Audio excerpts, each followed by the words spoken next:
அரசன் ஒருவன் வேட்டையாடுவதில் சிறந்தவனாக விளங்கினான்.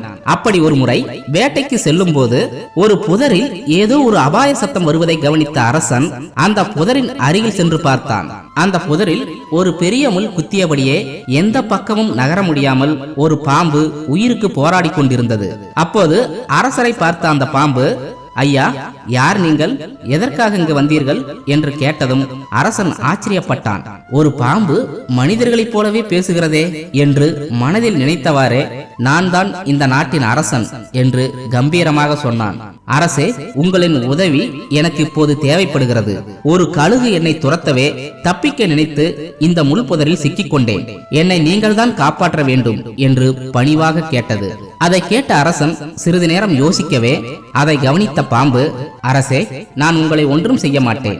நீங்கள் என்னை காப்பாற்றினால் ஒருவன் வாழ்க்கையில் யாரிடமும் தோற்காமல் எப்போதும் மகிழ்ச்சியாக வாழ்வதற்கான 4 ரகசியங்களை உங்களிடம் கூறுவேன் என்று அரசனிடம் பாம்பு கூறியது. அப்படி என்ன ரகசியங்களை இந்த பாம்பு சொல்ல போகிறது என்று தெரிந்து கொள்ள லாவகமாக பாம்பின் தலையை பிடித்துக் கொண்டு அந்த புதரில் இருந்து வெளியே எடுத்தான். உன்னை காப்பாற்றினால் ஒருவன் வாழ்நாளில் வெற்றியுடன் வாழ்வதற்கான 4 ரகசியங்களை கூறுவதாக கூறினாயே, அந்த 4 ரகசியங்கள் என்னென்ன என்று அரசன் பாம்பிடம் கேட்டான். அரசே, முதல் ரகசியம், உன் கையில் கிடைக்கும் எதிரியை எந்த ஒரு சூழ்நிலையிலும் விட்டுவிடக்கூடாது. அப்படி நீங்கள் விட்டுவிட்டால் நிச்சயம் ஒரு நாள் நீங்கள் உங்கள் உயிரை அவனால் இழக்க வேண்டிய சந்தர்ப்பம் உண்டாகலாம். இரண்டாவது ரகசியம், உங்கள் கண்களால் நேரடியாக பார்க்காத விஷயத்தை உங்களிடம் நம்பிக்கையாக இருக்கும் நபர்கள் எவ்வளவு எடுத்து கூறினாலும் அந்த விஷயத்தில் உள்ள உண்மையை தீர விசாரிக்காமல் நம்பாதே. அப்படி கண்மூடித்தனமாக நம்புவது உங்களின் மீதான மதிப்பை குறைத்துவிடும். மூன்றாவது ரகசியம், முடிந்து போன விஷயங்களை பற்றி சிந்தித்துக் கொண்டே இருக்காமல் எதிர்காலத்தை பற்றி மட்டுமே சிந்திக்க வேண்டும். முடிந்து போன காலங்களை உங்களால் திரும்ப பெற முடியாது.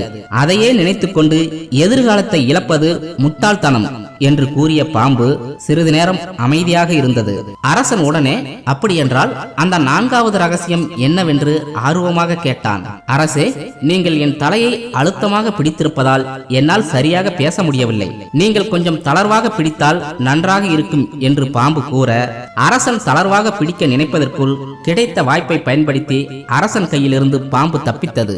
பிறகு அரசன் இருக்கும் இடத்திலிருந்து கொஞ்சம் தொலைவாக நின்று கொண்டு, அரசே, நீங்கள் தவறு செய்து விட்டீர்கள். என் உடலில் விலைமதிப்பே இல்லாத அபூர்வமான நாகமணி இருக்கிறது. என்னை கொன்றிருந்தால் அது உங்களுக்கே கிடைத்திருக்கும் என்று பாம்பு கூறியதும் அரசன் மனதிற்குள் வருந்தினான்.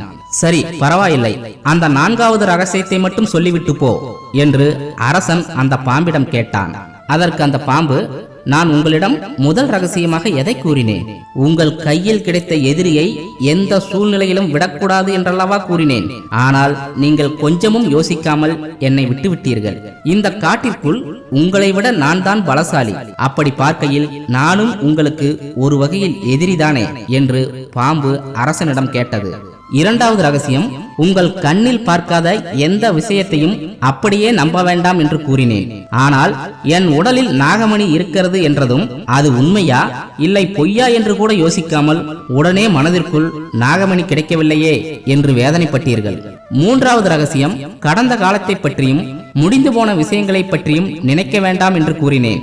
ஆனால் இப்பொழுது வரை நீங்கள் என்னை பற்றியும் என் உடலில் இருக்கும் நாகமணியை தவறு விட்டு விட்டோமே என்று முடிந்து போன விஷயத்தை பற்றியே நினைத்துக் கொண்டிருக்கிறீர்கள்.